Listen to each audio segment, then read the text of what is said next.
Meus queridos irmãos, hoje é sexta-feira, 1º de abril, e estamos já no nosso 31º dia de Retiro Quaresmal. Para iniciar, vamos rezar suplicando a Deus. Em nome do Pai, e do Filho, e do Espírito Santo. Amém. Inspirai, ó Deus, as nossas ações e ajudai-nos a realizá-las, para que em vós comece e para vós termine tudo aquilo que fizermos, por Cristo nosso Senhor. Amém. O texto que nós vamos meditar hoje é extraído do Evangelho de João, capítulo 7, versículos do 25 ao 30. Vamos ler. Alguns de Jerusalém diziam: não é este que procuram matar? Olha, ele fala em público e ninguém lhe diz nada. Será que os chefes reconheceram verdadeiramente que ele é o Cristo? Este, porém, nós sabemos de onde é. O Cristo, quando vier, ninguém saberá de onde é. Então, enquanto ensinava no templo, Jesus exclamou: sim, vós me conheceis e sabeis de onde eu sou. Ora, eu não vim por mim mesmo, mas aquele que me enviou é verdadeiro, e vós não o conheceis. Eu o conheço porque venho da parte dele. Foi ele quem me enviou. Procuravam então prendê-lo, mas ninguém lhe pôs as mãos, pois ainda não tinha chegado a sua hora. Meus queridos amigos, desde o 4º domingo da Quaresma, desde o domingo passado, nós estamos mergulhados no Evangelho de João, que nos apresenta todo o drama do processo criado pelos fariseus para planejar a morte de Jesus. No trecho que acabamos de ler, alguns se perguntam se as autoridades já o reconheceram como Messias. Também justificam não acreditar em Jesus, mesmo ele dizendo que é o enviado do Pai, por alegarem saber de onde ele vem.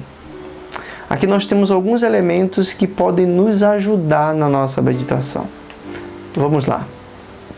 Primeiro, o Filho de Deus, ele se humilhou voluntariamente até fazer-se homem, até fazer-se pecado para substituir-se aos homens pecadores. Assim também voluntariamente aceita ele ser humilhado pelos mesmos a quem veio salvar. Procurado pelos judeus que o querem matar, Jesus foge várias vezes de suas mãos, porque não era ainda chegada a hora, nos diz aqui o texto evangélico. Mas ele não foge das contradições e das humilhações. Ele mesmo, sendo verdade eterna, aceita ser tratado como mentiroso. Mesmo sendo bondade infinita, deixa ser visto como malfeitor.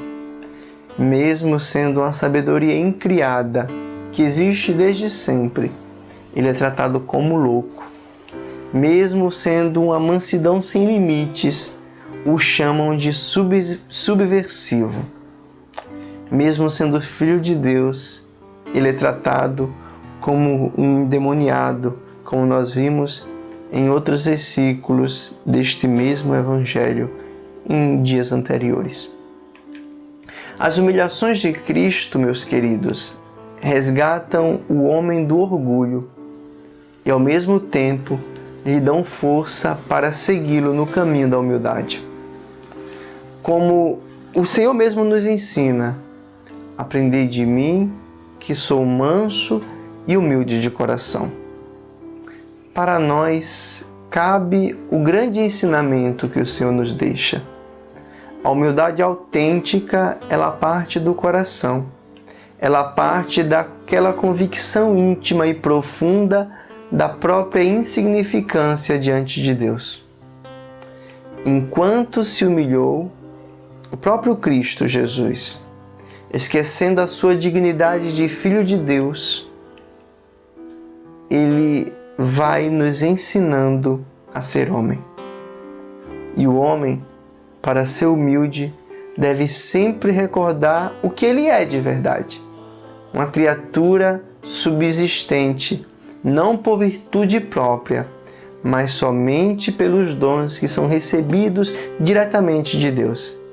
que o homem é uma criatura que, tendo pecado, caiu em um estádio de miséria moral e só é resgatado porque Deus assume a nossa condição e carrega todas as mazelas da nossa carne na sua carne. A consciência, meus queridos, de tudo isso deveria nos tornar profundamente humildes. E todavia, o orgulho nos apresenta cada vez mais tão vivo que é quase sempre dificílimo humilhar-se e ainda mais aceitar ser humilhado. Só a graça, meus caros, só a graça proveniente das humilhações de Cristo pode nos ajudar a nos firmarmos na sincera humildade de coração. Então, no dia de hoje, na nossa oração pessoal, na nossa meditação, vamos rezar. Vamos pedir a Deus esta graça de ser humildes de coração, de aceitar as mazelas e as humilhações que o mundo nos oferece como uma forma de se aproximar da cruz do Senhor, de ajudar na obra da nossa própria salvação. Então, peçamos sinceramente, de todo o coração, a Deus a graça de aceitar a humilhação, de vencer o nosso orgulho e assim, aos pouquinhos, irmos caminhando, para o seu coração, para que a nossa vontade seja sempre a vontade dele e adequando o nosso modo de viver com o modo de Cristo. Eu fico por aqui. Para encerrar, peçamos a proteção da Virgem Santíssima. A vossa proteção recorremos, Santa Mãe de Deus, não desprecies as nossas súplicas e nossas necessidades, mas livrai-nos sempre de todos os perigos, ó Virgem gloriosa e bendita.